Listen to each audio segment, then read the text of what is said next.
This conference.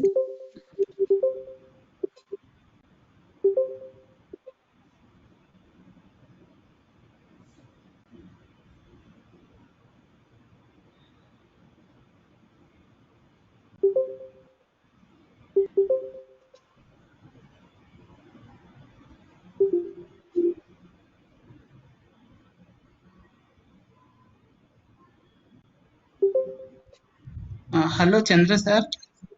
Yeah,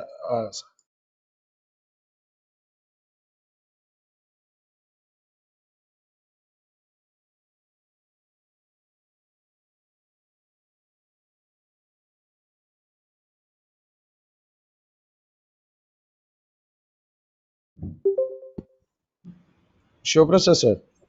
Yes, sir. Yes, sir. Sir, Director sir is joining now. Please wait. All the participants, please wait for a minute because due to some technical issue, meeting is ended.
Sir ఎప్పుడు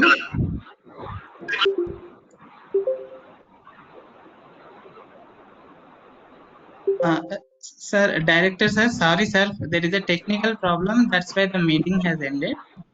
Okay, Uh, you want me to start from the beginning or from the middle? from the current top, from I where don't the understand.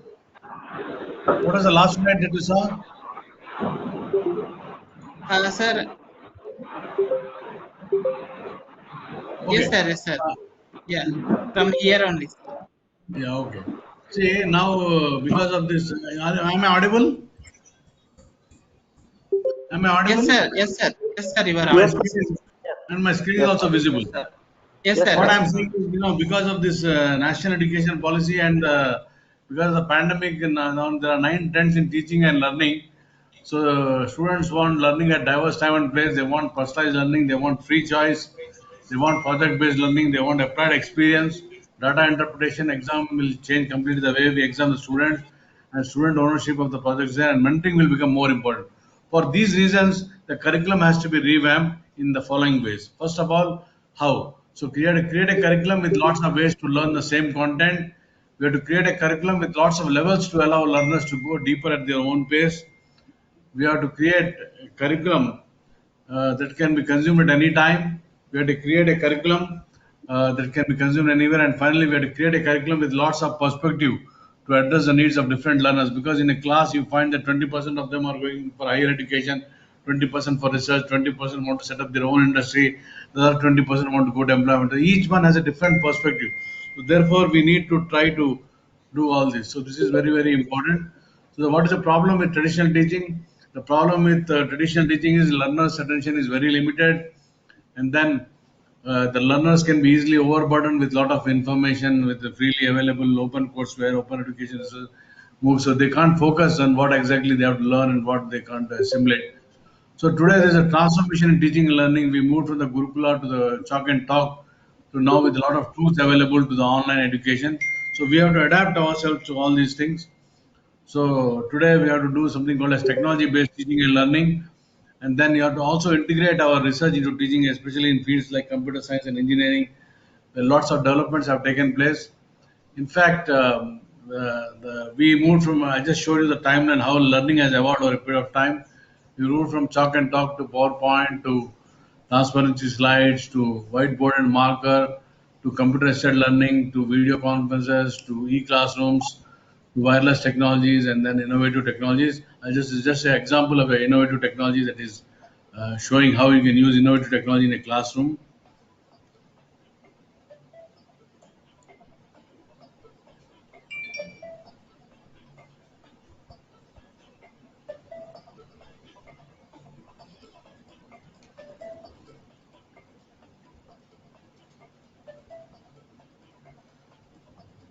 So, can we use these technologies in our classroom? Is what is the issue that we are facing. And if we can really make use of this online to online, really we can make it very high quality education. The learners will be really benefited with all these new technologies. And I am sure that this is going to go a long way.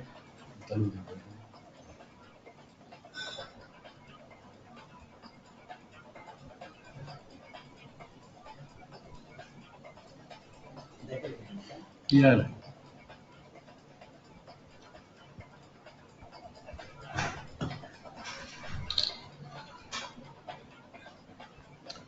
So this is just an example of it, how technology can be used for teaching and learning in the present day scenario, and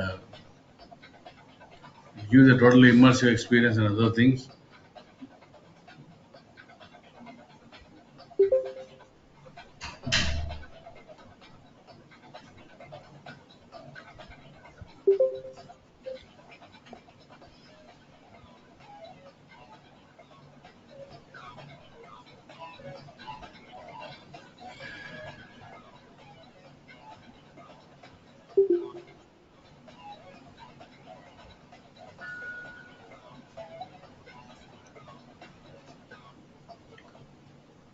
So therefore, always keep in mind, the technology is not a miraculous cure for educational elements.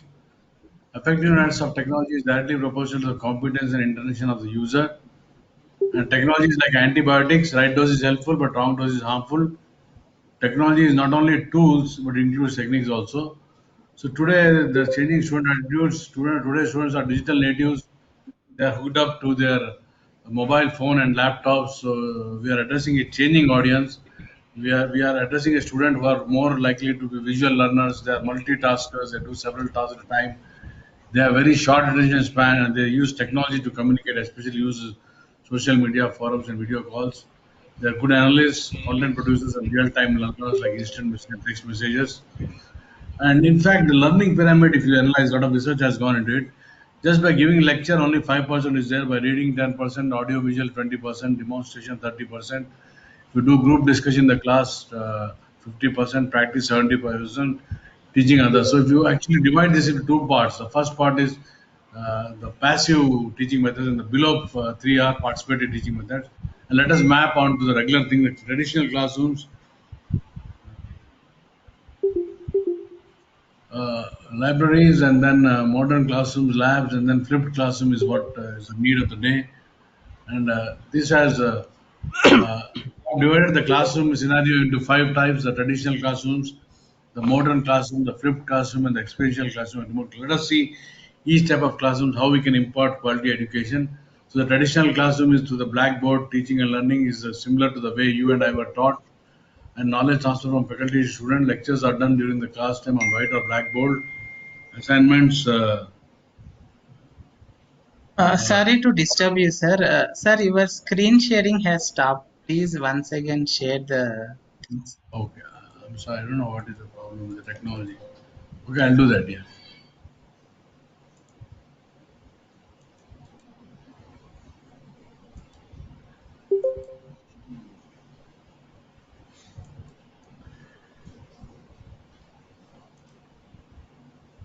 Is it okay now?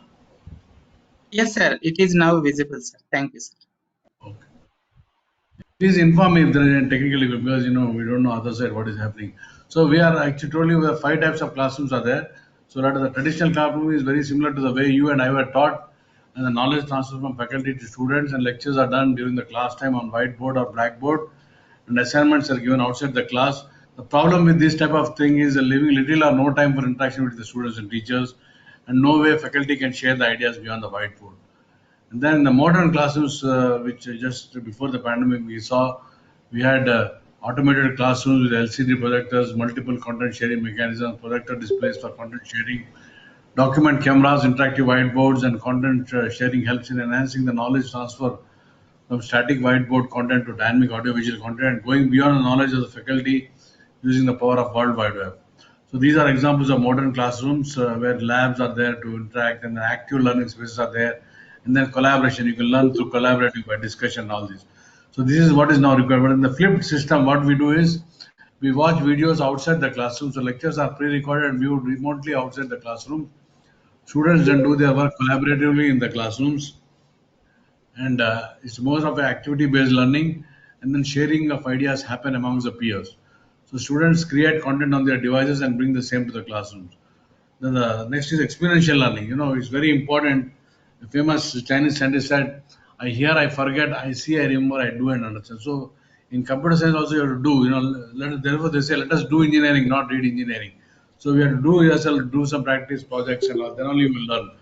And there are other professions like music. You have to practice. Then only you will learn. Similarly, cycling. Similarly, swimming. So like that, we now have technologies where we actually learn by doing. So that is called as experiential learning, and that is what is required.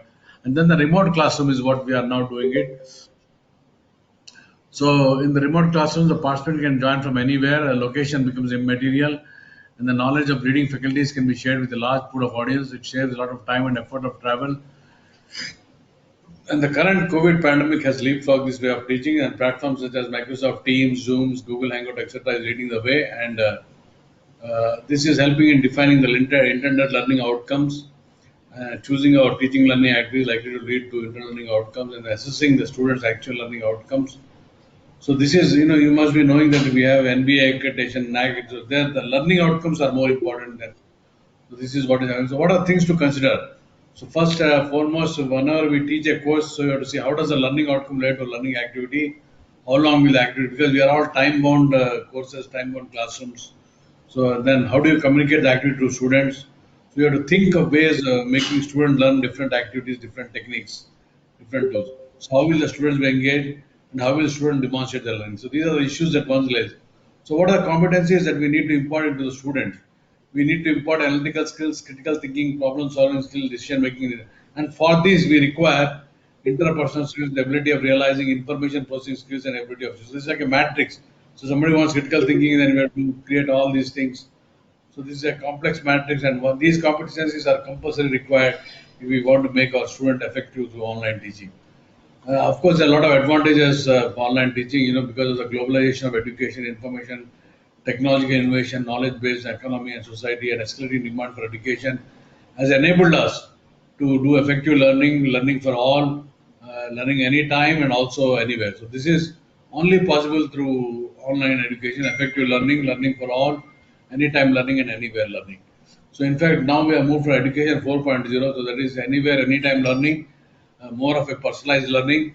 Flexible delivery is there, and peers and mentors are there, and we are moving from why, where, and not what, how. And then a lot of practical applications are can be given, and then modular and projects can be given, and student ownership of the project is given. And then we are evaluated, not examined. This is a very important thing. Examination is normally at the end of semester, but evaluation is as you are taking the classes, you can evaluate the student by asking questions, by raising quiz, by raising polls and all that. We can understand how much really the student has. So this is what we are now going into education movement. But there are some concerns, that we have to understand. The students' access to internet varies widely across the country and across the institutions, and the mechanisms for their implementation have to be designed depending on the specific context of one's own students. And issues need to be considered while implementing online instruction in a student-friendly manner. Availability of power is an issue, access to computers is an issue, internet coverage and bandwidth is an issue, and data usage charges is an issue. So, as a teacher and as a student, if we have to now create new norm for education or new digital literacies, first of all, everybody, teachers and faculty should have computer literacy. That means comfort, irrespective of the branch, okay? Whether you're humanities or sciences, you should have comfort and fluency in keyboarding and using computers. You should have information literacy. That means the ability to find and critically evaluate online information, Then multimedia literacy, the ability to produce and interpret complex documents comprising text, image, and sounds.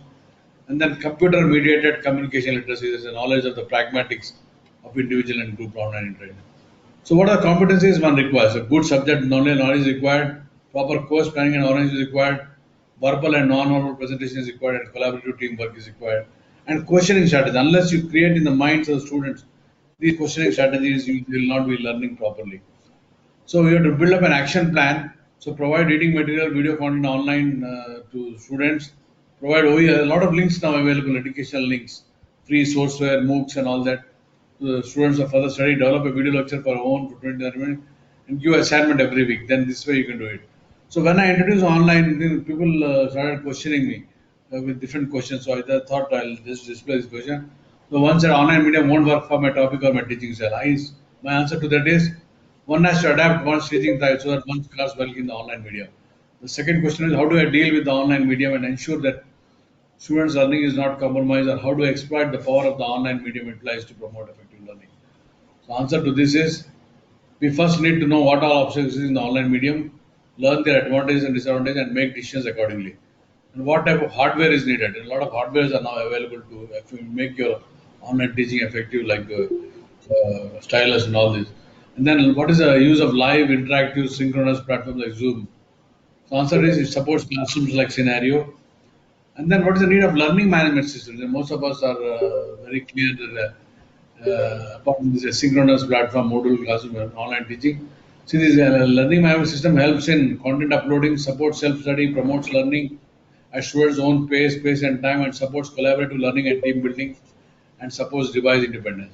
So the teachers need to prepare the videos in e-text? Yes. As per the course plan, lesson plan, objectives and outcome, use the Government of India e-resources and other quality OER content. If suitable material is not available, create the content using the simple tools. So how do the faculty conduct assessments? Now this is one challenge that online is giving us.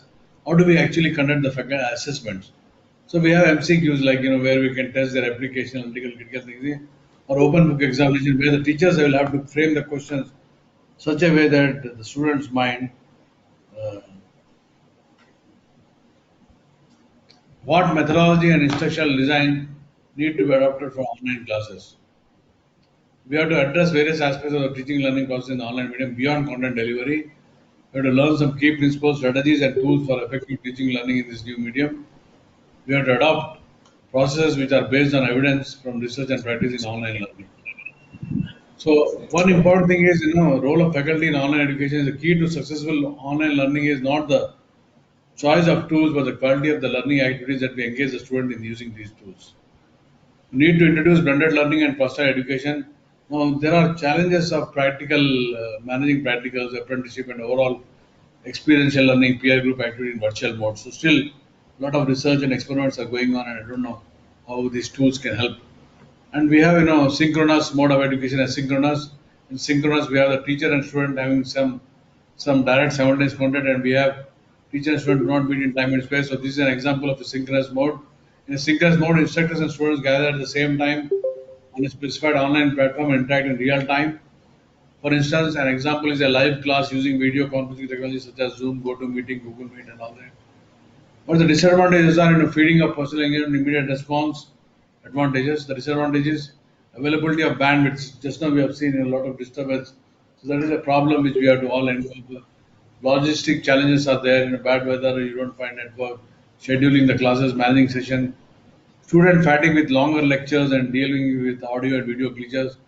And instructor fatigue of swinging into a software for duration of the class. And in asynchronous mode, instructors prepare and post course material for students in advance. Students may access the course material at the time of their choosing and will interact with each other over a longer period of time. For instance, set up pre-recorded videos and corresponding can be loaded on LMS. The pros and cons are anytime, anywhere access, self-paced and flexible, greater cognitive engagement. Since students will interact with the material repeatedly and over longer duration, they'll have greater cognitive engagement. But the disadvantages are lack of immediate response and the possibility that students may not look at the portion. This is one big problem that we are facing. So good way is to combine the advantages of both these courses, and you will find that you can. So what is the advantage? The key decision for instructors is which mode to use, synchronous, asynchronous, or mixed. So depending on your course, while we will be tempted to replicate our face-to-face classroom in the online using same tool, this is not advice. So, what should an instructor choose?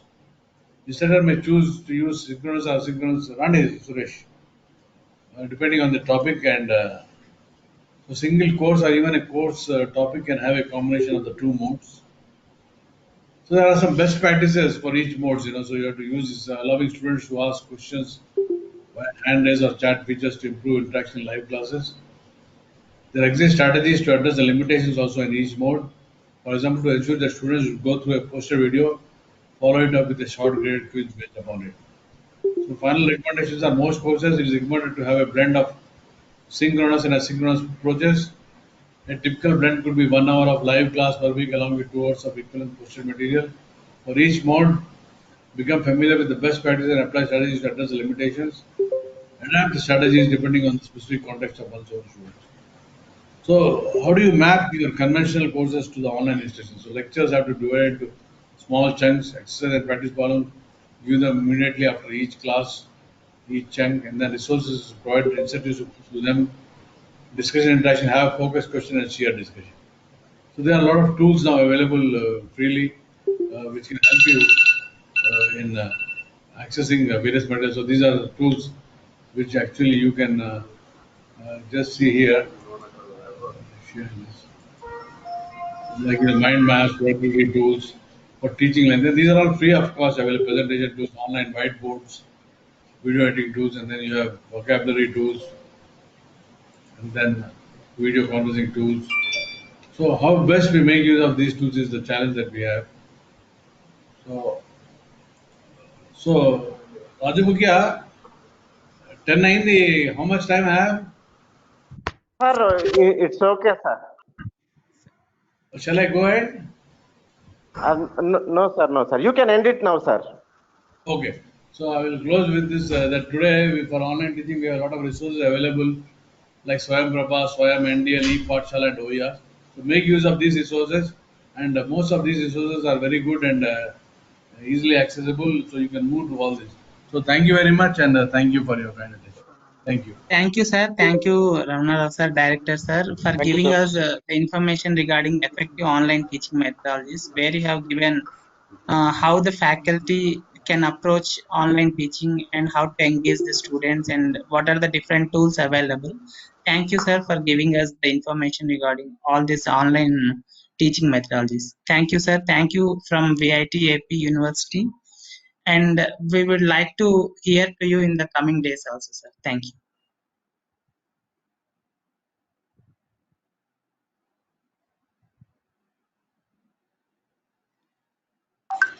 Raju, sir.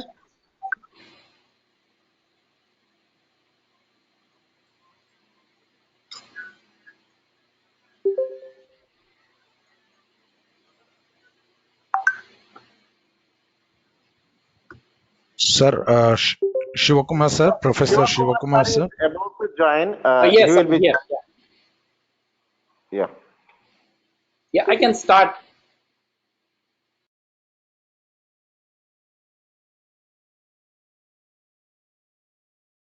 Sir, you can Yes, start, sir. sir. Shivakumar sir. Yes, sir. We welcome Shivakumar sir, Professor Shivakumar sir, for delivering the session, sir, for delivering the session on how to convert your ideas into research paper.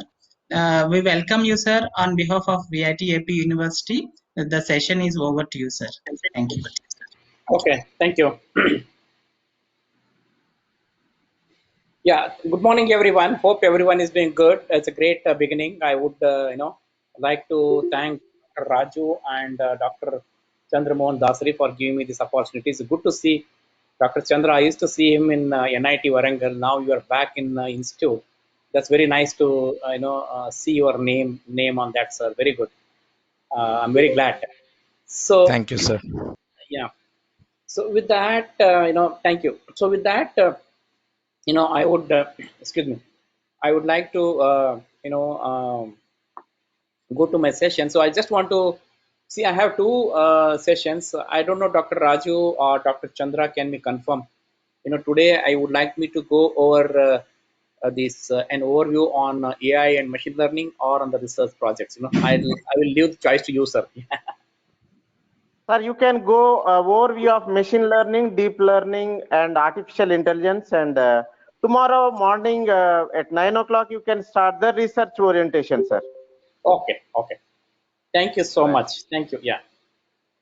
So I'll just thank you so much, Dr. Raju. Yeah, I'll just open up my camera and say hello to you. Probably then I will switch off the camera, come back on camera when there is a, because the bandwidth, I want to save the bandwidth.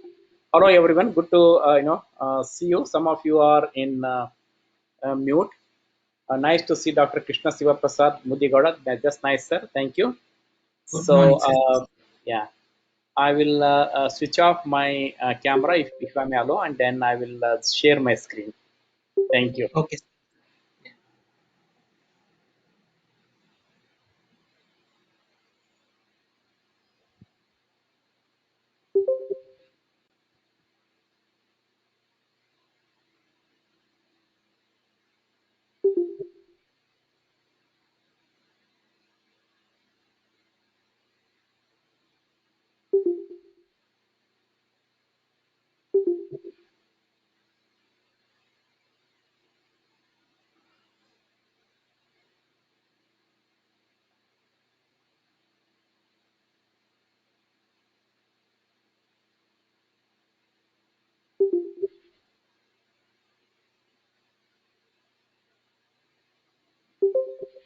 So I'm in actually full screen. Probably some of you may not, I may not be able to see the chart, but in case if you have any questions, just keep it in the chart.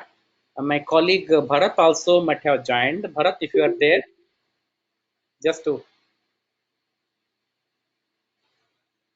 okay, so he would be joining, and then after me, he's going to support me on some of the lab initiatives and how we can implement the applications here. No? So I just want to very quickly start with what is happening around the Internet of Things, machine learning, AI, and the deep learning, right? So basically, I know IoT was not part of it, but always, how do you collect the data, right? How do you get the real-time data? So now that's why I shown the IoT, but I will leave that IoT discussion very limited to this topic. So I mean, most of you have know that, and it's very good to see the nice gathering over here. So there are some specialists also must be there in that. I mean, it may be fundamental to you all, but what is an AI, right? It's an ability of any machine to imitate the human behavior in an agile or intelligent way is referred as artificial intelligence, right? It's often classified into two types. We'll come back on that. What is an applied AI and a general AI, right? So it's basically machine has to think based on what the human being think, right?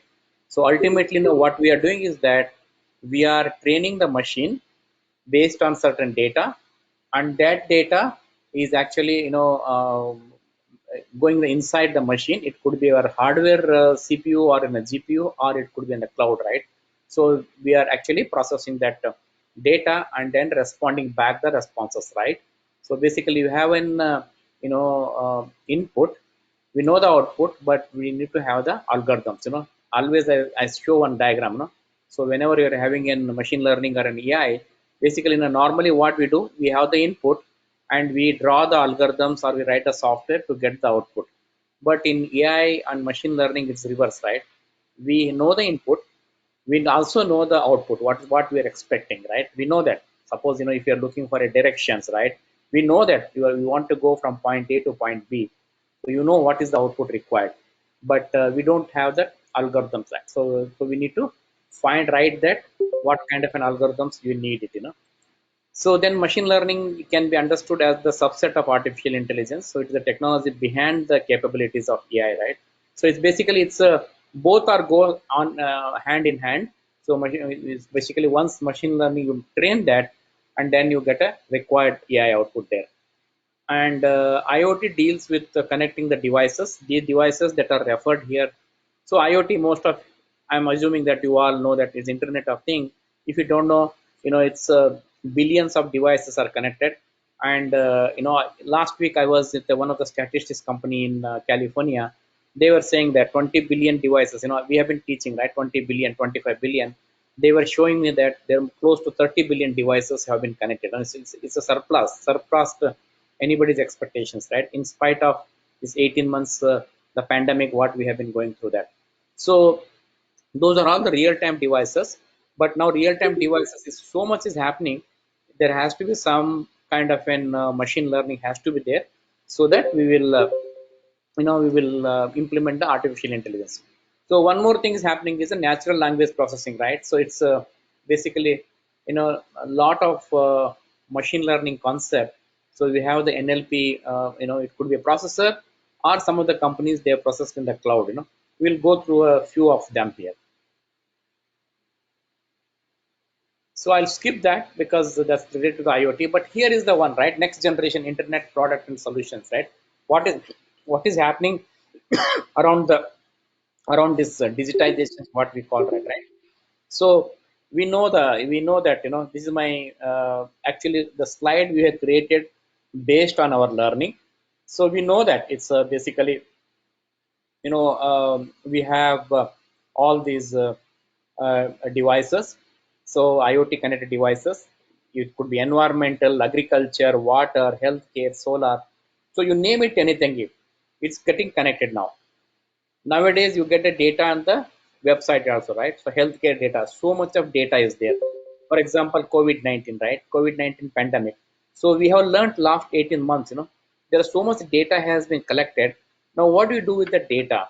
So can the machine think that, okay, now can we find out which pocket has got the COVID-19 cases? Can we implement the vaccinations, right?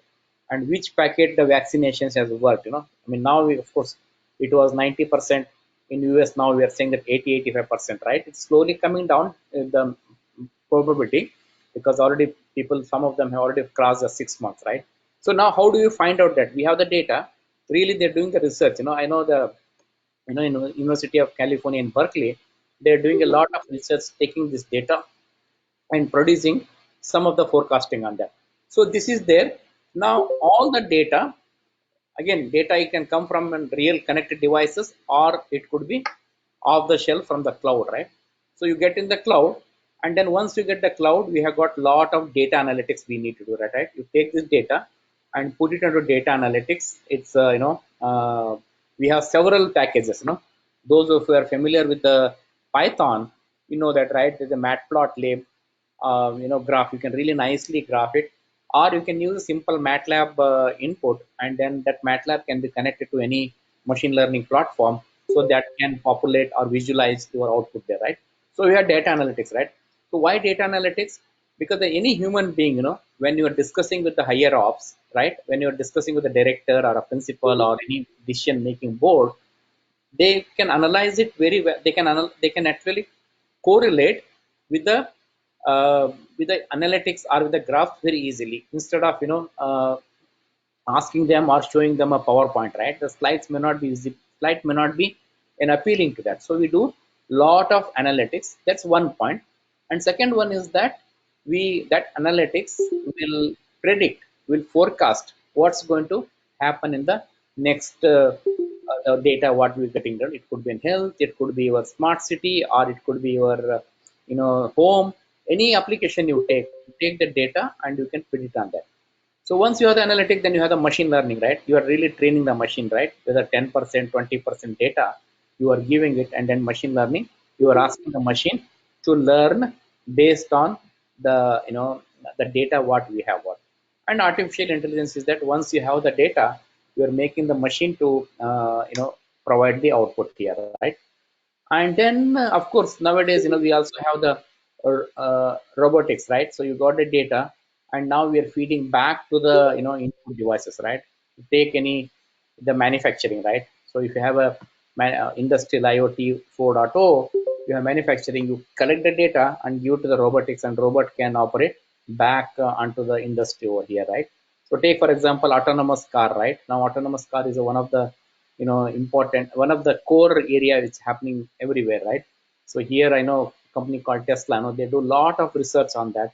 All their industry, they have a robot involved into that, and robotics is operating all their manufacturing equipments over there. So how it is happening is it all happening from the data what they collected earlier, and robot is making this one.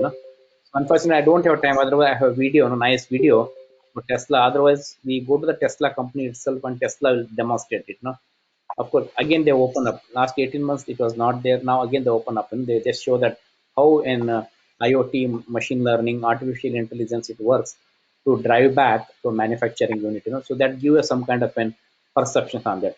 So this is the world how it is moving there. Now let's take the topic what we have been given is on the machine learning, artificial intelligence, on the neural network. Right? So let's see on the deep learning how we can use these aspects. So I'll give a overview of all the components involved in that. Then we'll try to give a demo. After me, my colleague will give us some kind of a demo how we can use this theoretical part. We really implemented on a real hardware, and he's going to provide you some kind of a demo attached to that. So now let's see the development environment. Right now, what is that? How you are going to take your machine learning and train the machine, and then you get the desired output, right? So we have an untrained model, what we call it untrained model. No? So one example I'll give it to you. I mean, always I give this example. So when we have a child, when it's a kindergarten or child, 1 or 2 years or 3 years, we start teaching them, right? I mean, even when 6 months also we start teaching, right? I always give this example. So what we do, we start showing the images, right? Suppose this is a fruits, right? There is an apple, there's a banana, there is orange. We actually show that image to the child so that child can remember. If you show it, say for very few times, the child may not remember at all. So you have to show them multiple times, right? 100 times, 200 times. Then child will remember. Okay, now this is the I need to recognize, and this is how it happened. So now this is the the similar concept here, whether you give it as just a text data to the machine so that we have algorithms, it could be Python or embedded C or Java algorithms. That algorithms will manipulate and then decide, okay, what kind of input I have got. This input is equivalent to this is what is the objective, right? So we give the untrained model, and then we have untrained model is it could be data, it could be your image, or it could be some video, right? So we give it to that, and then we have got a training model, right? We call it as a machine learning cloud training, right? There are various companies are there. Microsoft Azure, they have a cloud platform training. Google Cloud is there. Then Amazon Web Services is there. Right? So then we have under that they have a different model. Like for example, Google has got a TensorFlow. It's a basically training model, a TensorFlow. Then another company has got ONNX. But today, we are showing about a TensorFlow. Here how we can use the TensorFlow on the Google object. And then you have user applications, and we call it as an inference engines and the libraries here. So this is very important. Once you have the training model, now we have to drive back these CPUs or GPU, right? We need a heavy processor, right? So we call it inference engines and libraries. So this is built in by the manufacturers. So suppose if you this is shown as an NXP. NXP is a company where they are took the ARM processor. When it comes to the any machine learning edge computing or processing, we have two, right? On the top we have Microsoft Azure, Google, then Amazon. But when it comes to the processor, we have ARM, which basically make an intellectual property, and then another one is we have Intel, right? So ARM has licensed their technologies for 100 plus companies, and people the companies make the processor. For example, this the NXP. This one is shown as a Philips NXP. This is the processor diagram is shown here. So we have a compute engine. So it has got a Cortex M, this is an ARM processor, then digital signal processing, and then the graphical processing unit, and then numerical processing unit. So all those things it will operate, and then ultimately we get a output from here, right? Then we connect it back to a display. Suppose you want to display a temperature and humidity monitoring system, connect it back to the some kind of an predicting, right? One example we did was for COVID-19 vaccination.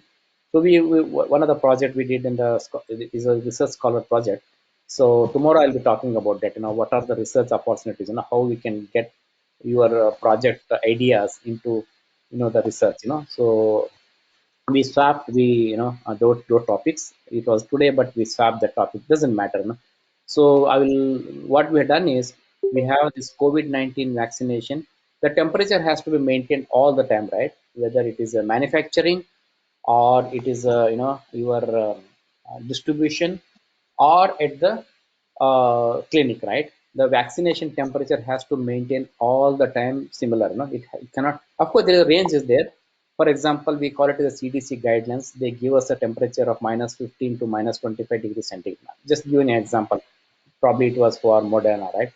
Then Johnson and Johnson has got something else, and then we have the what is that?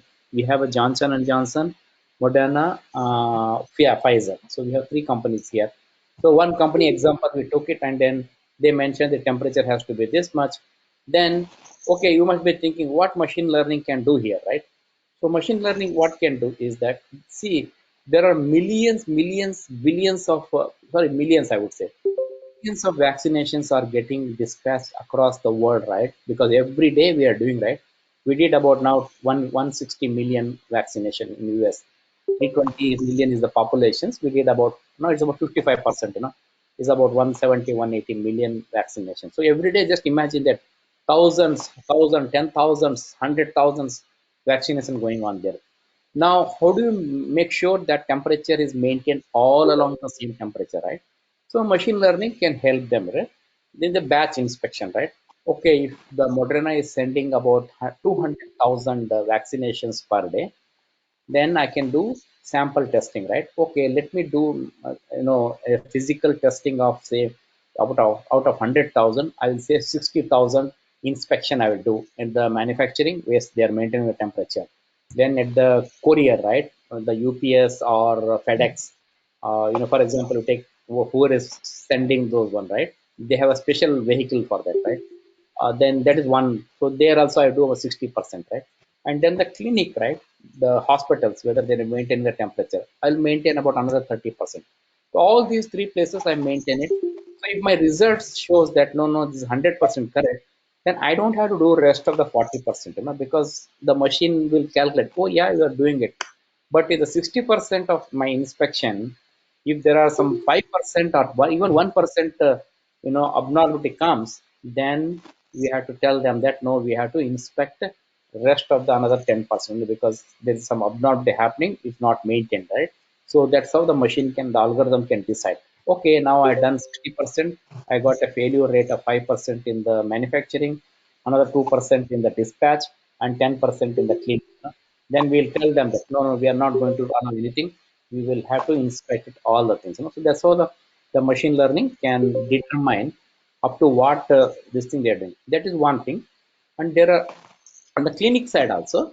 So when the patient comes or when the person getting the vaccinations, we should make sure that the temperature is or the person who's going there, they should be COVID free, right? I mean, they can go to the hospital, but once they go to COVID with the COVID-19, then there is challenges there, right? Hospital has to maintain a separate thing, right? So that time AI can really help them. Okay, which pocket is COVID is happening now? When the vaccination happening in that zip code, we can monitor it. Okay, now there is a 10% of probability happening the COVID-19 in that zip locations or that city or that village. Now we need to really be cautious. Instead of doing a random check, let's do check for all the people who are coming there. So those side part of an high level abstract level analytics, we can do that. So in that case, you can use your CPU based machine or even on the cloud. So, but there has to be trained, machine has to be trained. When they started this vaccination, we didn't have a data, enough data, right? Now we have got a very good data. So we are all training the machine to provide the required output there. So, but let's go into some of the the fundamentals on that. So, libraries for ARM processor. This is an ARM processor I shown. So they have TensorFlow. Then different companies happening there. Then you have the TensorFlow Lite. So those who are familiar with the light versions, that is your Raspberry Pi or any low end CPUs, TensorFlow has made TensorFlow is from the Google. They have made the light version so that those processors also can help. Those processors also can provide you the you can train those also. So then we have an RMMN, then ONX runtime, then OpenCV. That's the demo what we are going to show you today. OpenCV, right? So open computer vision. So we'll show that, and then we provide those demo to the to you all so that we can see that. And then so we have a GPU, a Cortex ML accelerator. So in case if you're going for an NXP, you get a complete this. That is how they implemented in a phone, right? Now phone is nothing but in machine learning or artificial intelligence equipment, right? You can use the phone for your voice recognitions or voice enabled applications, right? Like Siri has got in Apple, and then the Google Talk is there on the phone, and this one, or Alexa is there, Amazon. So all are actually machine learning. Believe me, everything is trained. Machine has been trained. The moment I speak or someone speak, sometimes it may not understand my voice, but I have to re-talk. Once I talk, then the machine will give the response. That how it is happening, the machine has been trained to what you wanted. So for that, what you do, you have a lot of algorithm, mathematical. So again, this machine learning, artificial intelligence is just not the computer science, right? I always tell them it is a combination of statistics, probability, computer engineering, and hardware. Means hardware means is electrical or electronic. All four parts are involved. So we have another course. We are doing this AI course where there is a statistics professor from statistics comes, and a computer science person comes. Statistics lady, she teaches about the statistics. Any statistical theory. Now, how that statistics can be implied or applied to the machine learning. So I'm going to show some example what we have been teaching as a part of our machine learning project here. So this is the this is the ARM inference model. What you have got this, they have a they call it as an different functions. They have got convolutions, then fully connected, then pooling, activations, then so just keep remember these things. We will come back on when we start implementing some examples here. Data type conversions, then activation tables, so neural network support functions. So they're all the inside built in. Good thing is you don't have to do anything. Everything is provided within those chips. Again, I'm coming from a hardware engineer. I'm showing you the hardware engineer. The similar concept can be applied in the server, right? If you have a server, you are using any AI model from the server, you just connect it to the server there. But imagine the AI is a full of first you need to design what exactly you are looking from that portion, right? Once you know, then you can connect onto that. So now we have a topic called deep learning framework, right? What are the deep learning we can consider it then, right? So we have a starting from PyTorch to there's a Python the PyTorch to the TensorFlow. We have generally we have a project activity, then we have a Open Hub data qualities there, then we then project license. So all those things are available on the openhub.net. We use it for teaching there.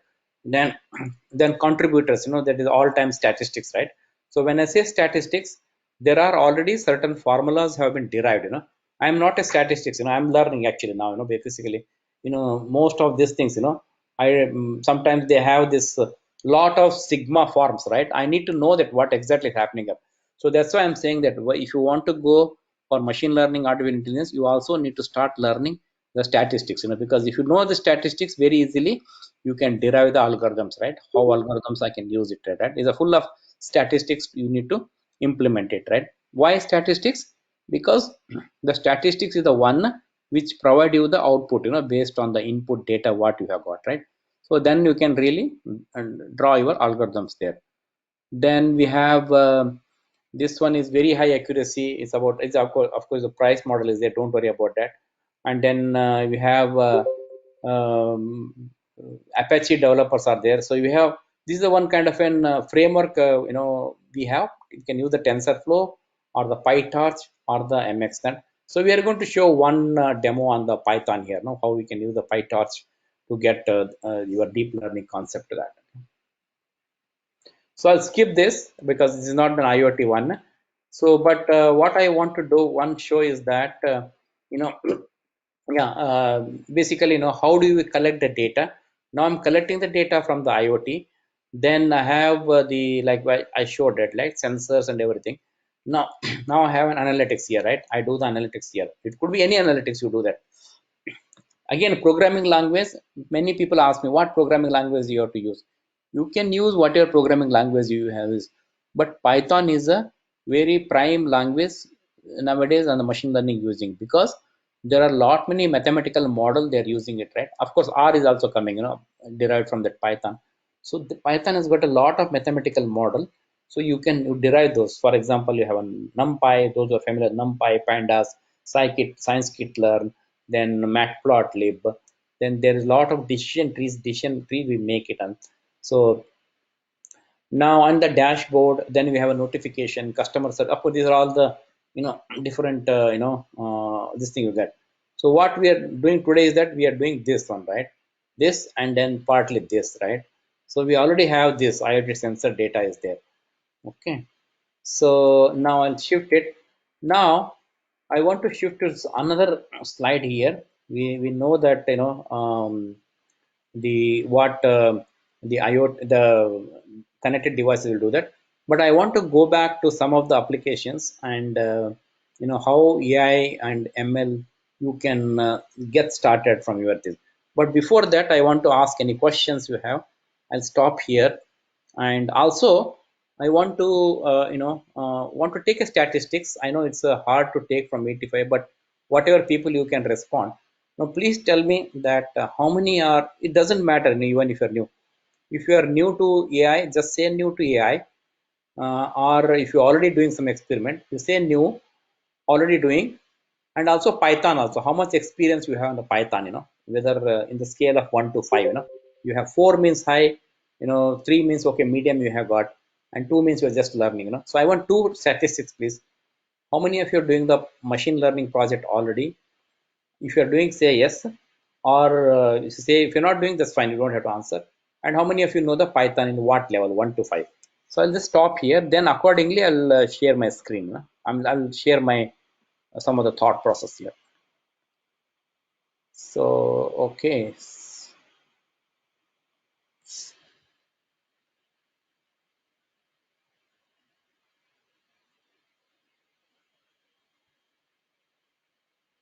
okay, so we have,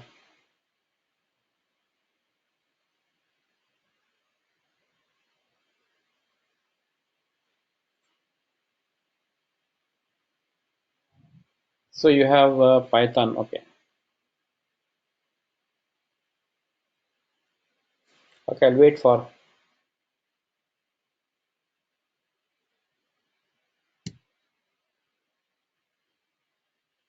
Yeah, actually somebody asking for explain me in Hindi. Unfortunately, my Hindi is not that fluent, and some of the words I forgotten. Actually, I have to connect this one. Maybe somebody from other places they can explain Hindi. I can speak Hindi, but I don't know whether I'll be fluent. Sorry. New to AI and ML. Okay, okay, okay. I can share it. No problem. Okay, I think most of you are saying the new to AI, but that's good. No problem. Uh, okay, okay. So yeah, I don't know Hindi. No, that's actually Hindi. I don't know. I mean, sorry. I mean, I'm not able to get that in Hindi, but let's see if. Okay, so yeah, I'm going to share the lecture series on it. Okay, so good. I think most of you are new to the AI. So let me just go back to my fundamental slides over here, which I teach is for one of the course here. So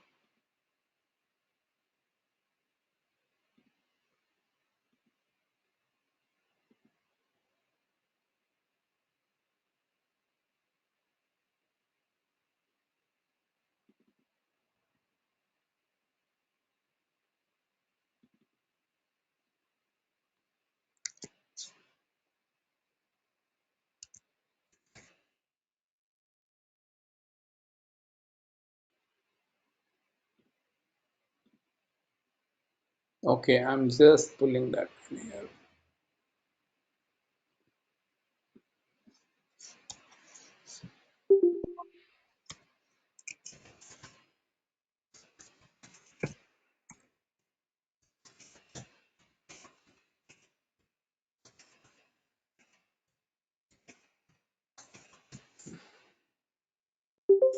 Okay.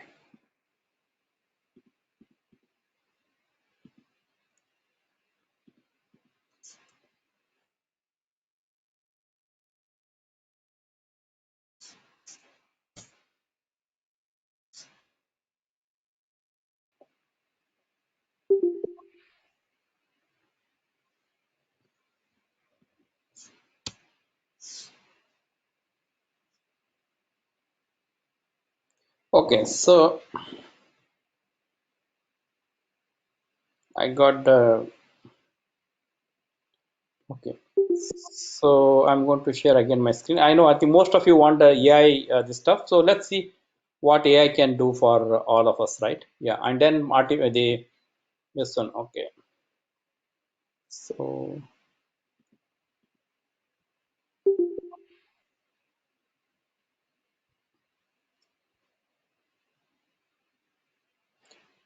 okay, do we need to load Python to our system? Yeah, we don't have any lab, but I'm going to show we are going to show that Jupyter notebook is the one what we use. If you're familiar with Jupyter notebook, we'll show it in that. Uh, Mathematics is required. Yeah, mathematics. Yeah, definitely you need a mathematics. Okay. Yeah, Jupyter is okay. Yes, Jupyter notebook is should be okay. Yes, yes, sir. So okay, I'm going to share again here.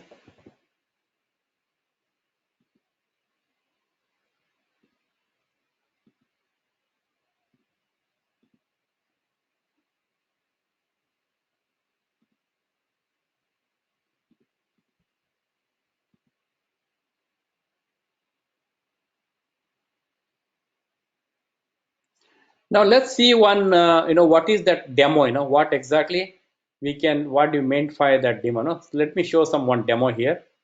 Okay, this is from the one of the these things. So from Microsoft actually.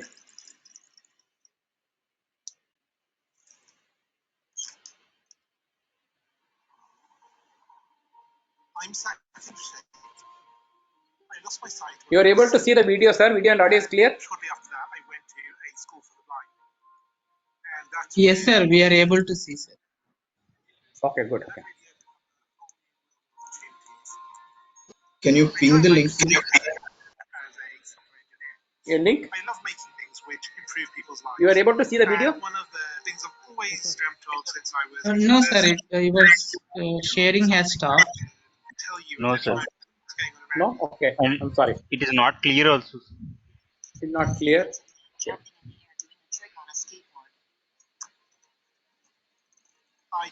Okay. Okay. Sir, you can share the link, YouTube link, then it's easy for all to see. Okay. Okay. Sure. Okay. But they will That's play in better. one. Okay. Okay. Sure. Okay. Okay. I'll show that. I'll share the link then. Okay.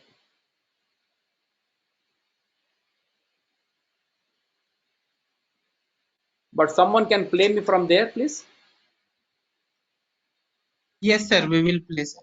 Okay. Okay. Then. Okay. Fine. Then because I want to explain a little bit on that. Okay. I'm sharing the link here. Okay.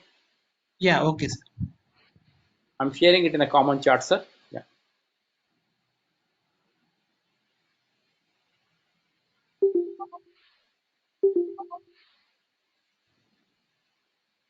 Yeah. I'm sharing the link. Can you open up that link, sir? Yes, sir. Yes, sir. 1 minute.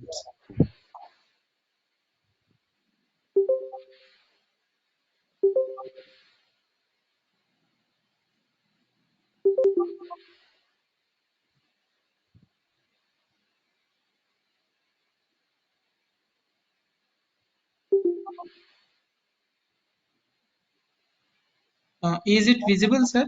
Yeah. It's visible. Yes. Yes. Please. Yeah. Yeah. Maybe you can make it a screen.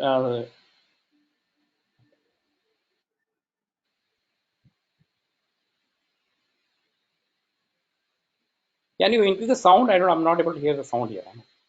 1 minute. The audio. I don't know about others.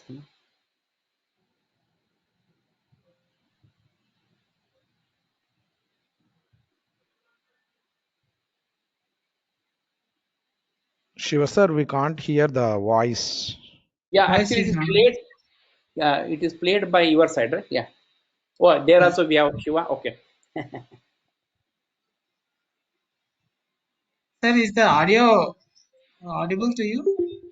It's not. I'm not able to hear the audio. I don't know about the. How about others? Okay. No, sir, we are also. Okay. No Okay. audio, sir.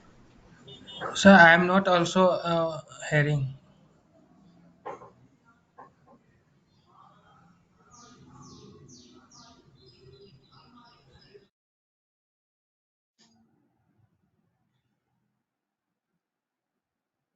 Chandra sir, can you play it, sir?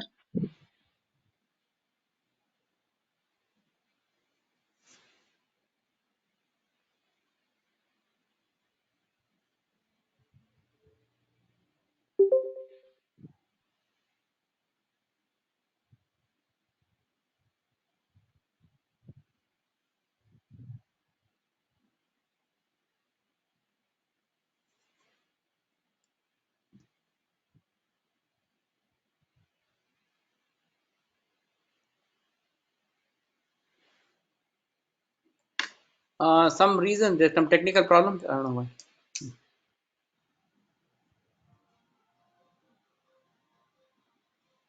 Sir, is it audible now? No, sir. No? Okay.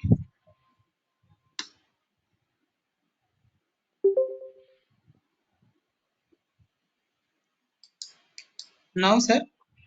No. I don't know whether problem at my end or other people also not hearing the sound.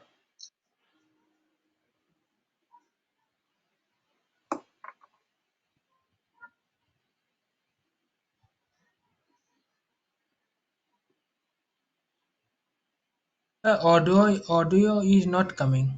Mm. Not coming? Okay. It's not audible, sir. Chandra sir, uh, can you play, sir?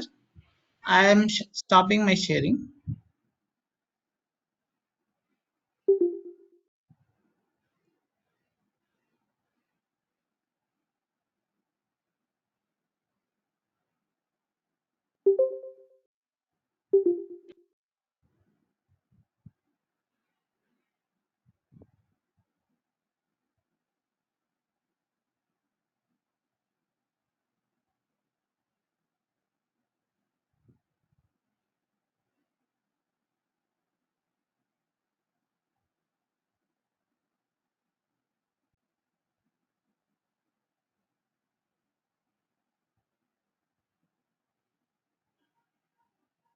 Sir, is it audible, sir, now?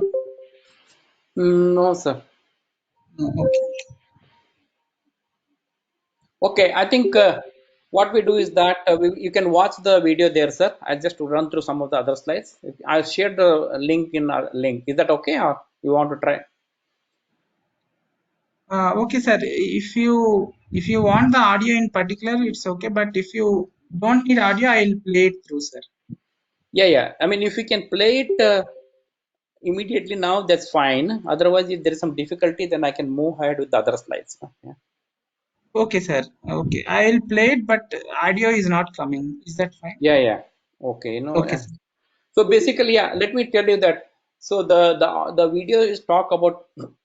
It's all almost all there in your chat message. You can please watch everyone. So the video talks about the what you are trying, sir. The video talks about how the Microsoft has helped the blind person, going to the meetings and going to other places. How the AI is helping. He is actually they have designed a special glass. That glass will tell him that who are there, how many people are sitting in the meeting, what age group they are, what expression they are facing. Is as good as the person who has got any. For example, this video, so the person is coming with the skates, right? So the immediately the AI machine it take the picture and indicate to the person that there's a person going on a skate, you need to see, for example, he's also programming it, based on the this information. He's also programming it. But anyway, sir, I will move ahead it. Please go ahead with the this thing. So again, see, the people are coming to the meeting. The person is sitting with the meeting. He knows that what expression they are facing, what age group they are, and accordingly he will take the decision on that. But anyway, let me go through some other theoretical aspects. Sir, you can play the video later. Can I share my screen here? We are running Yes, sir. out of time. Yeah, I'll share Yes, my sir. screen. Yes, sir. So some reason, my share is always going in loop. I don't know why. Do I need to? I'm just trying to share my screen here, even my slides. So okay, let me. Even I'm not able to stop here. So it's going in loop here. I don't know why. Uh,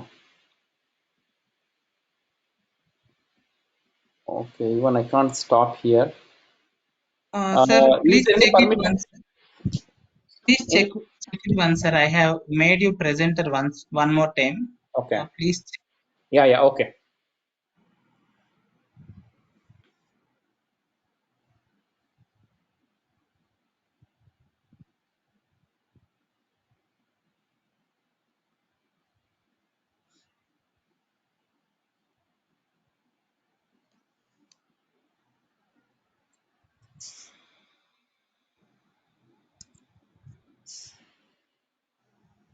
So okay.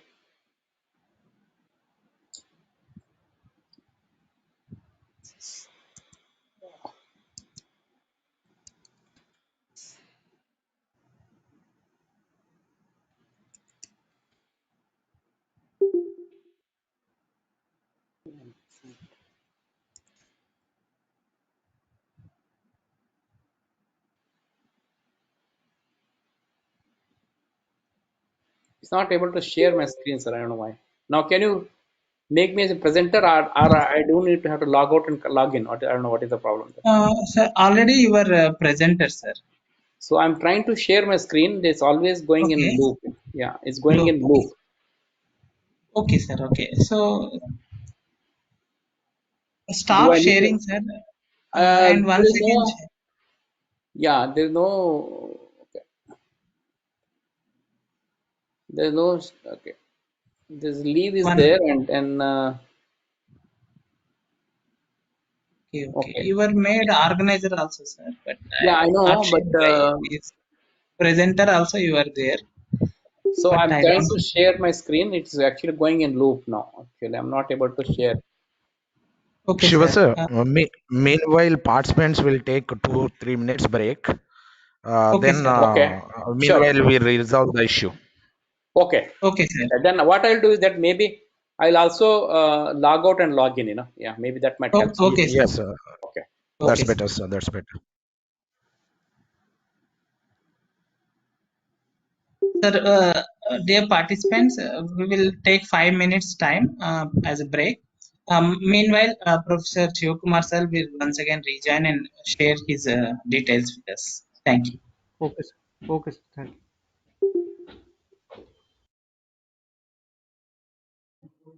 No, Krishna sir, even we are also sometimes automatically logged out. So there may be some genuine issue actually that we need to resolve.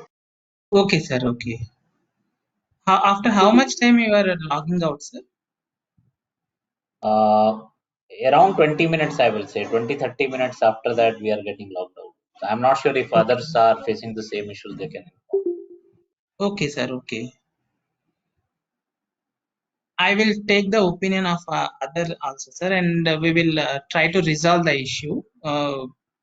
Maybe tomorrow we will go with some other meetings if the problem persists. Sure, sir. Thanks a lot. Yeah, sir.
Yes, sir. Can you start now? Is it audible? Whenever if everyone is ready, we can start. Yes, sir. You are audible, sir. Okay, okay, good. Okay, let me go back to my Yes, sir. slides. Can you start? Everybody's back? Sir, we will take 2 more minutes Yes, sir. break because Okay, we have given 5 minutes break for the okay, participants. Meanwhile, please share your screen and okay. please let me. We will see whether it is working properly. Sure, sure. Okay. Yeah, I think you have to make me as a presenter now. Yes, sir. Yes, sir. I am making it.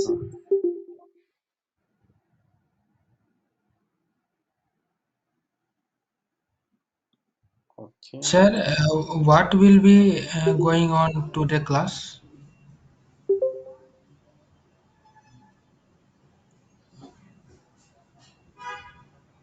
Shivkumar, sir, Yeah, is the option? yeah, Yes. it's coming up now. I'm sharing my screen. You might have seen my screen right now. Yes, sir. Your screen is shared, sir, and it is visible, sir. It's visible, right? Okay, let Yes, me sir, go it is back to visible. the. Okay, now it's visible, right? Yes, Yes, sir. sir. Yes, sir.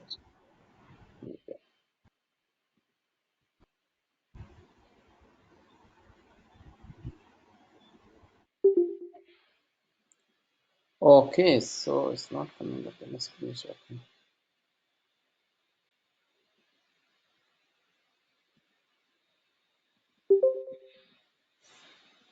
Not able to.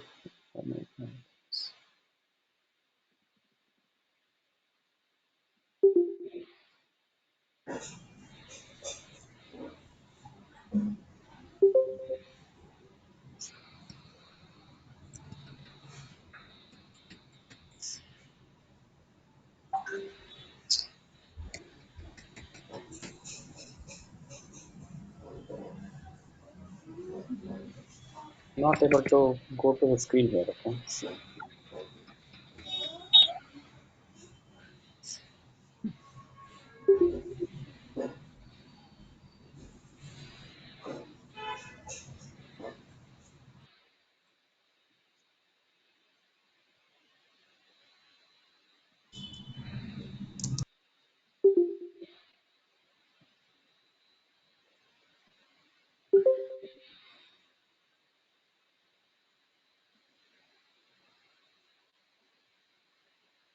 Okay.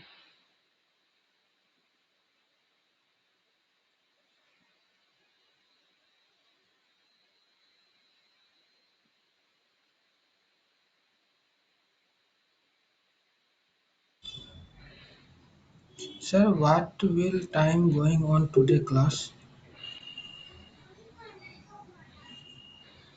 Sir, the discussion will be on machine learning and artificial intelligence, sir.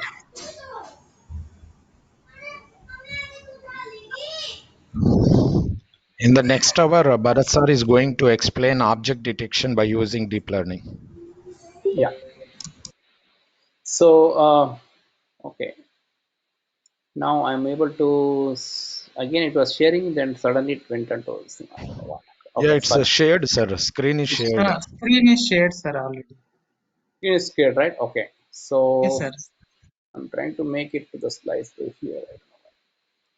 Okay, good. Okay. So anyway, the video we can see that, right? Sorry about this delay. So let's go through the, you know, what is AI and what components we need, what are the libraries needed, right?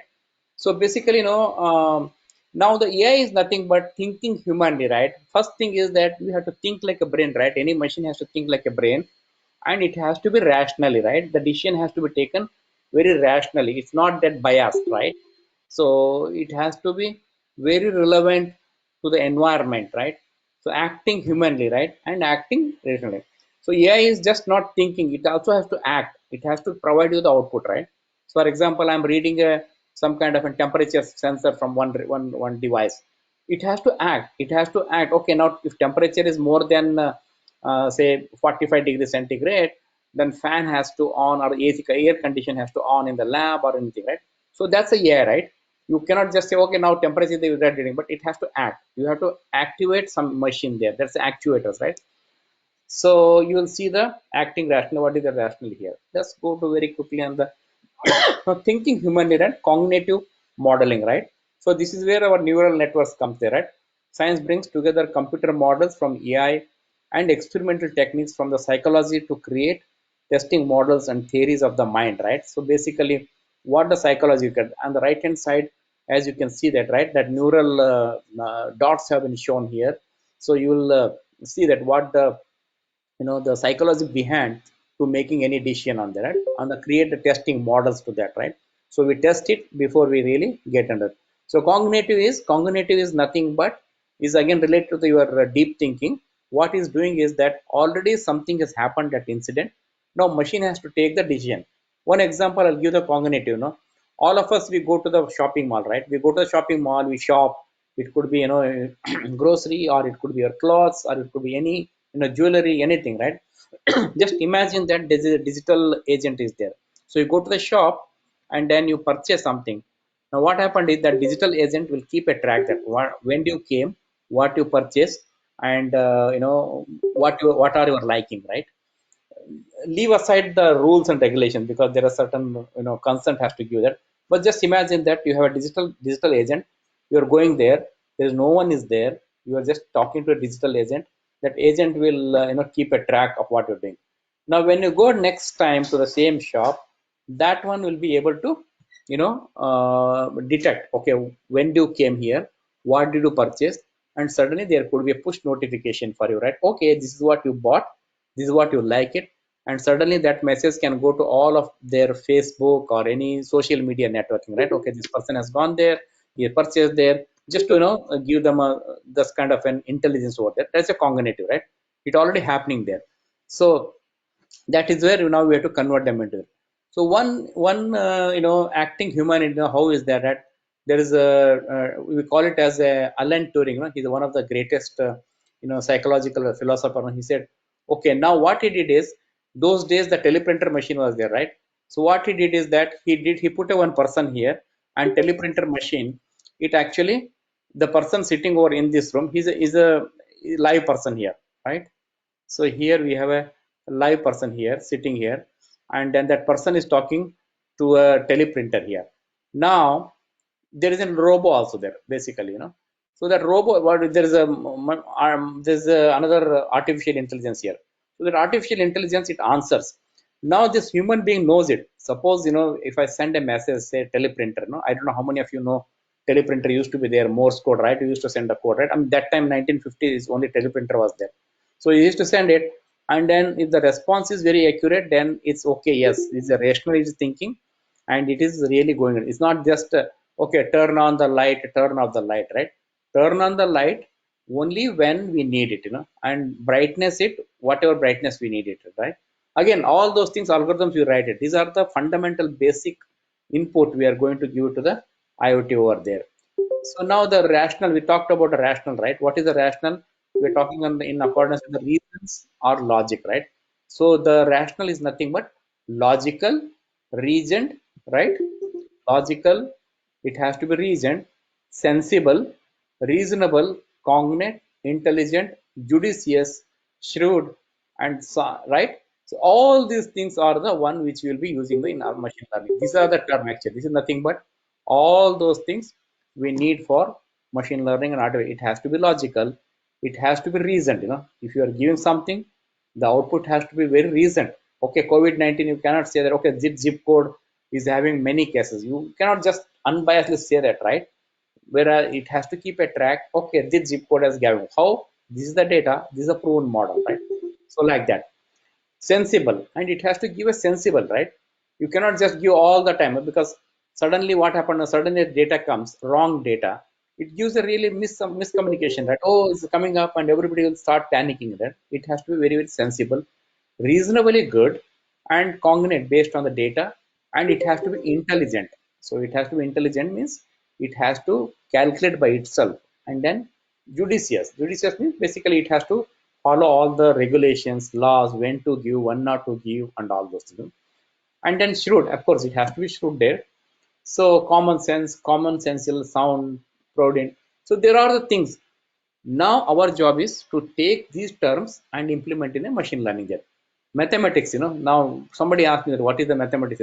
Number, quantity of expression, expressible, containing quantity that is expressible as a ratio of whole numbers. When expressed in decimal, a rational number has a finite or a recurring expenses, right? Expenses, right? So we need to give the mathematics there, right? So another thing, laws of thought, right? Right thinking, right? So basically, this is an in principle and in practice here, right? So basically, right thinking is, let's see the what is right thinking here, right? So it is now there is right thinking principle. Rational behavior all about doing the right thing. What is right thing? That which leads the best outcome, and also what is expected is maximum goal achievement, right? Given available information, right? Goal achievement. I will tell you one example. Suppose if you are traveling, say, from one city to other city, I'm just giving for the sake of giving because I know that area, that's why I'm giving. Suppose if you're traveling from Hyderabad to Warangal, okay, I've been there by road. Now the starting point is my Hyderabad airport, and my goal is NIT Warangal. Okay, now I have my roadmap going, right? So my goal is to go there. Just imagine that I don't have a driver, I have a digital driver, right? Just imagine that this is a digital driver. Now we are training the digital driver. Please take me from Hyderabad airport to the NIT Warangal. I'm going, probably I'm reaching at 9 o'clock, and then there's no driver, then it's taking there, right? So now my goal is Warangal, NIT Warangal. My target starting point is Hyderabad airport. Now, in between, the machine has to decide, which is the shortest route for me. Is there any construction going on there in the road? Is there any accidental zone happening there, so the traffic is blocked there? Now, is it safe to travel in the night? Those are the certain parameters we train the machine.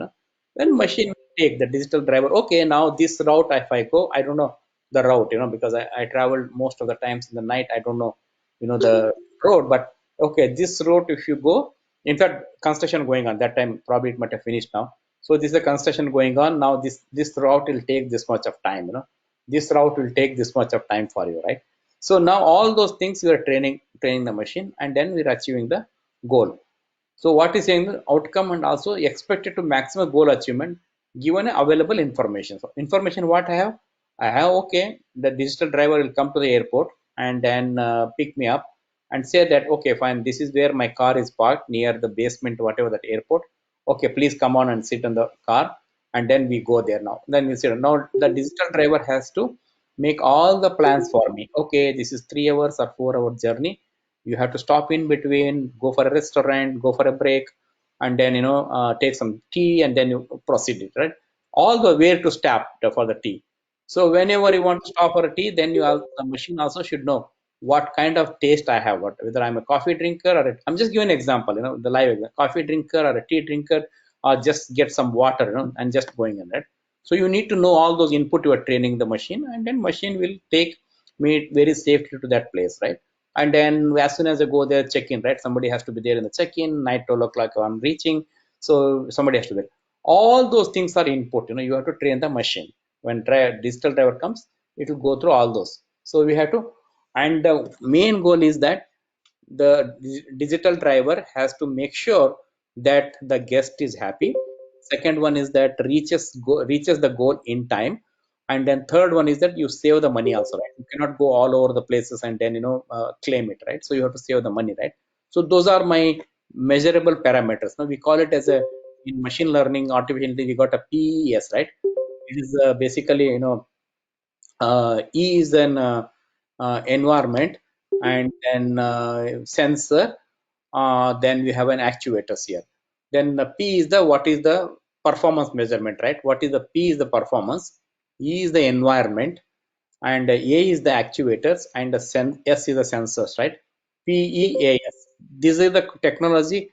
You name it anything, the machine learning or artificial intelligence. So P is performance. What is the performance measuring?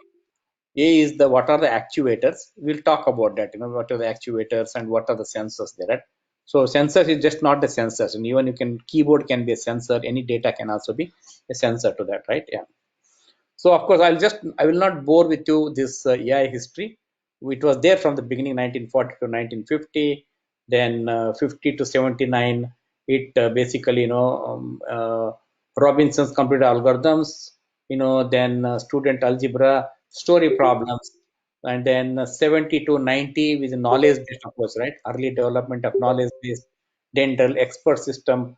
Then we had an USA, we had one project. UK had another RV project. India has that knowledge-based computer systems, right? In 88, they had a knowledge-based system, and then we have the more information is available here. The slides I can be made available to you. You can get this. Then statistical approach, 1990 we have statistical approach. Here there are no statistical approach because by 1990 we had a lot of data there. Resurgence of probability, focus of uncertainty, neural nets, general increase of technical depth, agents and learning systems, right? So now what we have from 95 to 2000 is that deep blue chess machine from IBM, right? It actually won that chess machine there. Tiger Electronics releases the Furby toy. Sony introduced the ABO, then web crawlers, AI-based informations, right? So what we have now is that I'm going today is Microsoft has got a Connect for Xbox, right? I'm sure there's a cricket game also, right? I mean, here we have a basketball. I play with my son here. Right? Basketball is a Connect game. I can play with the basketball, and then I also have this what is that football? Is it soccer here, right? Football, but I'm sure there's a cricket also, right? Cricket is a very popular game. So they have a game. Then the first gaming device to track human body movement, right? Then IBM Watson has defeated television game show Jeopardy, right? I don't know how many of you have heard about the Jeopardy. So it's in another it actually very popular show here. It's something like your the Kaun Banega Crorepati show only, but it has got 3 4 engineering, then medical, all those things. They have the Jeopardy champions. And then Apple Siri has introduced Google, then Microsoft Cortana and Amazon Alexa. 2011 it came. All the digital assistants that use the natural language to answer a question. Then 2016 we had a DeepMind's AlphaGo. 18 AI algorithms for both Microsoft and Alibaba came. So outperformed the humans on reading comparison data set developed as a standard here, right? So now what AI can do for us, right? What are the, I'm not talking about the mathematical, I'm not talking about this, I'm just talking about the applications here, right? So it can do the Jeopardy we talk, autonomous car we can talk. Excellent example is laundry, right? It can do the laundry.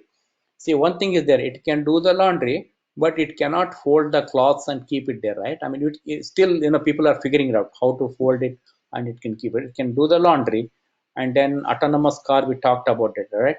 And then we have the image recognitions also we talked about it, and then of course we can turn on the light, turn off the light, right? And IoT devices we can do that stuff of thing here, right? So autonomous vehicle robotics, we can have, that, right? Autonomous car is fully of AI based inside there, right? It know the left hand side what's the car coming, right hand side what the car coming up here, right? So robots can do more than a walk here. So the table tennis are there. So for the interest of time, I'll just very quickly go through that. Intelligent digital assistants. Then I want to show one translator, right? So let's see if this plays here. Huh? One video I want to show and then stop here. So let's see. Hopefully it works.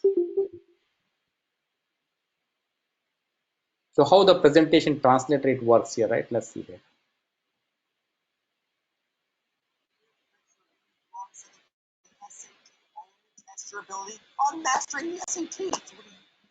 Is it working, sir? Hearing? Sir, is it hearing? No, sir, it is not No, streaming sir. right now. Okay. No, sir, it is not streaming. Not streaming. Okay. So unfortunately, I don't know what is the problem there. So, but anyway, I'm going to share these videos. We can probably play it. So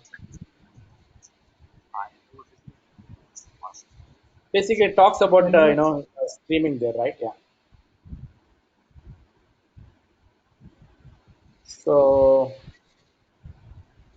sir, can you please share the link? yeah, I can share the link. You want to try it there, sir? Yes, sir. Okay.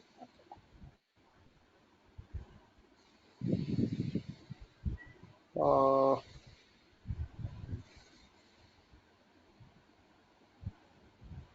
okay. Now the moment I want to share, then again it's going in loop here. Now the moment I start sharing my video, it goes in Yes, the sir. same problem loop. I'm not able to share anything here, but I can share my link here. Okay. You're not able to see my screen there right now. Yes, sir. Yeah, I don't know what is happening there. So the moment I put onto my video, it's not taking up there. No? I'm going to share. Let's try one more time here. Otherwise, Okay, we sir. will try. Let's see Okay, sir. here.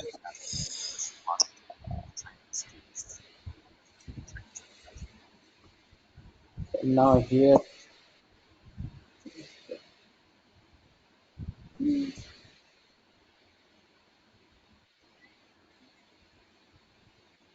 So I'm going to share in the chat here, right? There is the chart also is not coming here. Chart.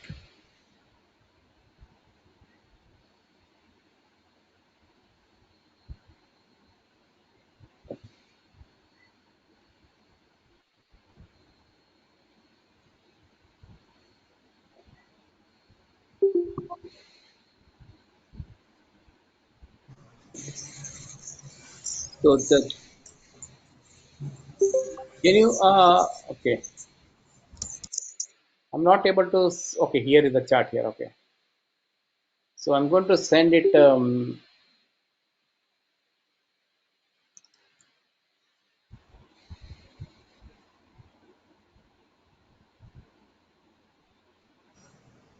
Sir, you can share link chat box.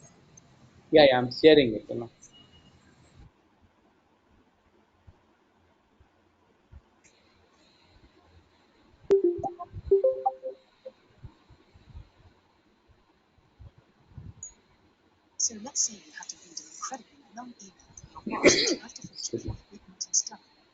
Okay, I'm sharing it again.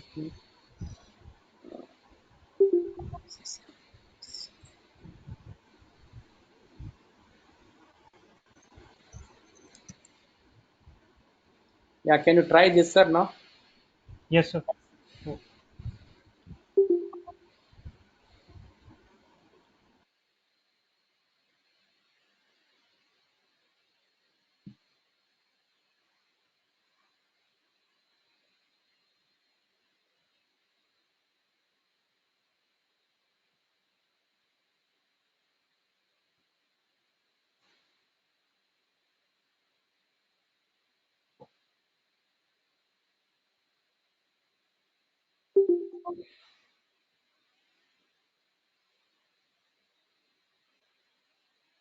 Yes, sir, we got the link, sir. Huh. You are able to play it, sir? If I share it, I may. For me, the computer audio is not coming out. I don't. But Okay. I'll play it. I'll play it. Okay. But yeah. Let's see.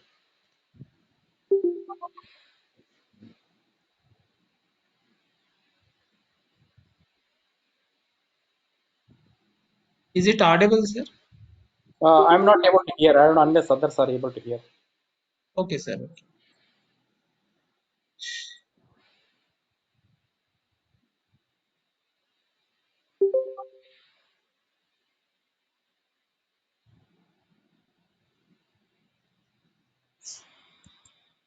Okay. Let's try it for some other time, just for the interest of time. I will Okay, share sir. one other slide on the AI applications. Okay. Just keep Okay, trying. sir. Mm.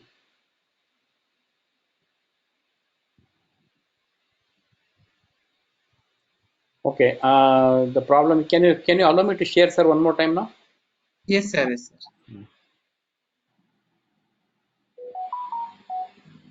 No. Once I go to the video, it's not allowing me to. Same problem like earlier only. Yeah. But anyway, Yes. so Have you I got the options?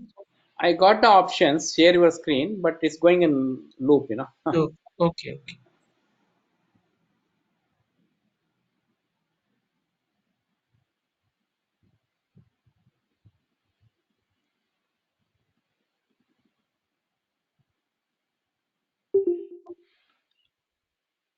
Shiva sir, Uh, is the slides are with Bharat sir? Maybe sir will share the screen. I don't know whether these slides are there with him. I am not sure. Um, Bharat, do you have these slides with you? By any chance? No, sir. These slides are not available with me.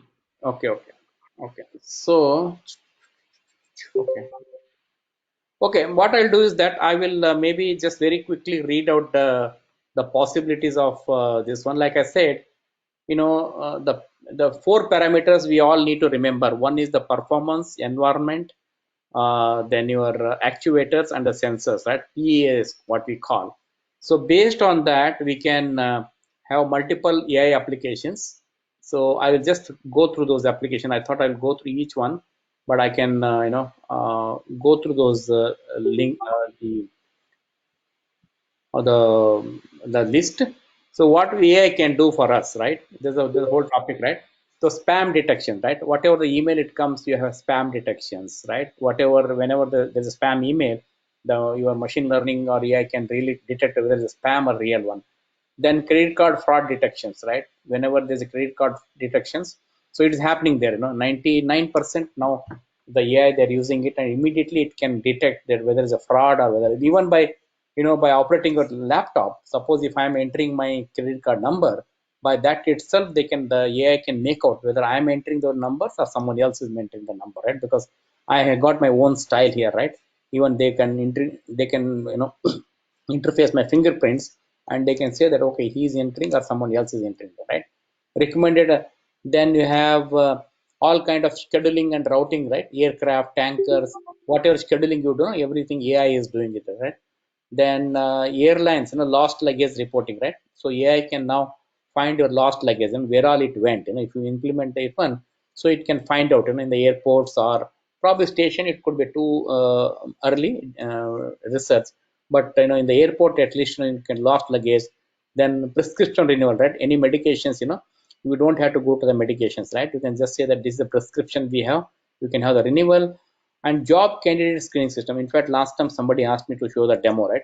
Job candidate screening systems, right? How do you screen a candidate job, right? How do you get an into there? Then help desk systems, then Fitbit and other variables, right? Anything on the health system. I have one Fitbit. Tomorrow maybe I can very broadly I can show that, right? How the Fitbit can be used to detect the viral parameters, right? My blood pressure, my heart rate, then how many steps I walk today. Everything it keeps a track, and it tells me that okay, 10,000 steps you have to walk daily. You have walked only 8,000 steps today, right? So those are the things we can AI can really do that. So with that, unfortunately, I'm sorry I could not show. Some videos were there. I thought I will show those videos, but let's see tomorrow if I get some time. I'll show that I've taken more time than what is allocated, but probably I will take some questions. If moderator or the host is okay, I can stop here and take any questions. Other than then later I'll hand it over back to my colleague Bharat there. Yeah. Any questions from anyone?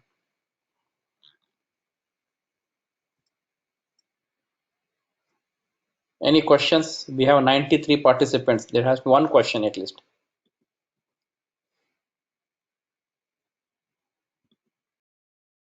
Sir, one question Sir, I want to ask. I am Prabhakant from S&P Global.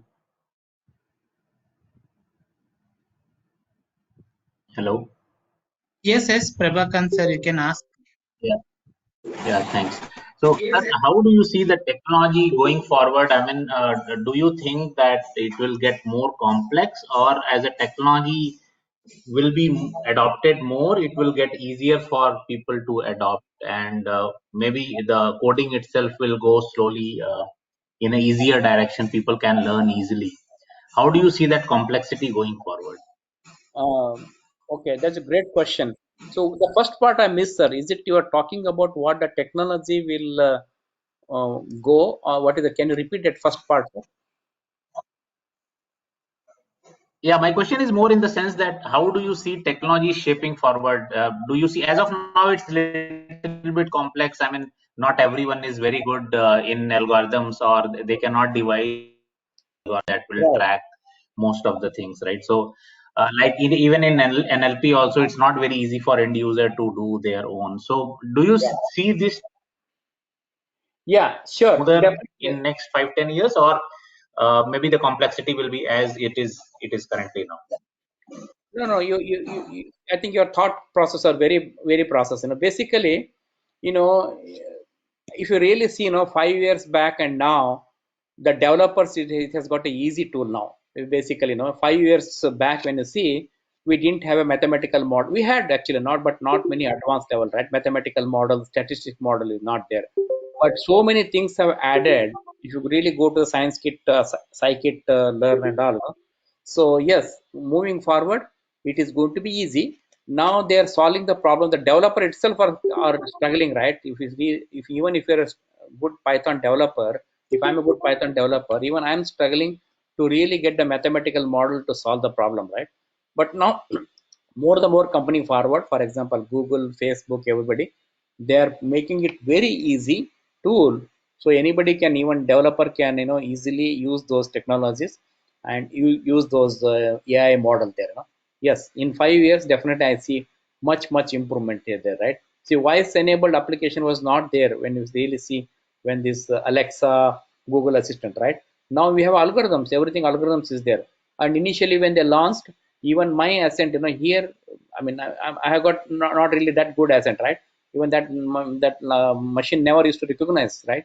Now they have got a really good systems that it can also understand a common man, or basically those who are not from western countries, they can also understand it. Yes, it is improving. In short, I would say that it is improving. I'm pretty sure its technology will help us for the developer moving forward to the user also. Yeah. Sir, there are few questions in the chat. Mm, Mr. Raj Panindra is asking, can mm. AI make any mistake or error in real life experiment? Yeah, good. So yes, AI definitely, it can make a mistake, because ultimately we are training, right? Human beings are training, right? Like it's like a human being, right? We make mistakes, all the time, right? So yes, AI can make mistake, but there are models available. Even if it make a mistake, there is a verification is there that before it produce the output, that verification model or a testing model is the one it catches there, right? Okay, now you are doing a mistake, that is not the correct. You have to correct yourself. Otherwise, don't even produce the output there. Yes, AI can make a mistake, but it's rarely making the mistake there, because it's a kind of what you call that, with the proven models only they get it into the market, but yes, in short, it can make mistake, but there is a methodology we can use it for this one, yeah, to correct that situation. Yeah, sir, one more question. Mr. Pranav Sai is asking, can AI surpass human intelligence and destroy us? Ah, okay. So basically, that's a good question. I keep people asking me that. They won't destroy it, because remember, all those machines, we are only training the machines, right? Machines, they themselves are not born, right? We are only writing those algorithms and training the machines, like a train the trainer, right? And then machines are giving the output. What is going to happen in the future is, yes, especially if I say destroy or job market, there is a job market, but they will ask for a specializations. It's not that they're taking away the job, right? They will actually ask for a specialization. You should know that, like earlier question was there, you need to know the algorithms, you need to study, you need to really know the statistics. Because, for example, I didn't even know a statistics was needed, right? Now I'm not learning the statistics, right? So you need to learn new technologies to cope up with the competition on the machine over here. But it's not going to destroy us. Yes, it's going to destroy us if we are not adapting to learn ourselves. If you're not learning, then we will be there only, right? Just imagine that person who's not learn. There's a difference there, right? So we have to keep updating ourselves with the knowledge what is happening there. So one more question, Dr. Subrat Kumar Hmm. is asking, what is the difference between AI, ML, and data science? Okay, they're good. So I don't know if you are there in the first answer. So AI and machine learning, they're all basically, part and part, right? It's a complementary, right? I would say, two sides of the coin, right? One side we have machine learning, we are training the machine. Other side of the coin is it is basically taking the decision there, right? So both, like, if you want to do an AI, you need to have a machine learning. We need to train the machine learning to the engine, and then only AI can take the decisions. So then the third one is the data science. Data science is an ingredients to these two, right? Like, AI and machine learning, I would say it's a dish, right? We are creating some dish, we are creating some curry or something like that. But we need ingredients, right? All the ingredients, vegetables and surrounding that, or whatever dish you are collecting. So that's a data science is the ingredients to this one. So just to give in a broader perspective, right? AI, ML both put together, and data science is the ingredients. And data science has got a lot of arithmetic, lot of algorithms, everything you have to get it, whether from the off the shelf you get it, or from you yourself can create that one. Yes, sir. Thank you, sir. We will take one more question. Okay. What is the scope in job sector as data scientist or data analyst? Mr. Harsh Kumar Pas is asking. Okay. So yeah, basically job wise. So you're asking the what are the job? I mean, what are the Scope. What is the scope in? yeah, what is the scope? Yeah, basically data scientists. Yes, we need lot many data scientists. Google, Amazon, they keep hiring like anything, right? So we need lot of data scientists, right? And data analysts. So companies, they need it, right? There are thousands of people in the Google. I see that, they need a data scientist. If you are really good data scientist, but we need a good data scientist. There are so many are there, jobs are there, and then manipulation prosperity, as I believe, skills are overtaken. No, it's not overtaken, but like I said, you need to update yourself, compete with the requirement. Because for example, Python, we just knew Python only basic, right? There are lot many libraries are added, so you need to get equipped with the libraries, and if you are able to solve that problem, then definitely jobs are there. If we are not able to solve, then jobs are not there. Yes, in short, jobs are very all there. Yeah. Right, sir. Yeah. Thank you, Shivkumar sir, for throwing light on AI, ML applications and giving us very real world examples. And we would like to hear to your lectures in the coming sessions also. And it has given us a lot of information in the current trends, actually, what we are focusing upon. And thank you for giving a lot of information in the domain. Yeah. Thank you, sir. Thank Thank you so much. Thank you all, and have a good conference. You are in good hands of all the moderators and other faculty. So my colleague will take, and tomorrow I will see you all. Thank you so much. I'm logging off here. Thank you, sir. Thank you. We welcome Bharat Kumar sir to deliver the next session.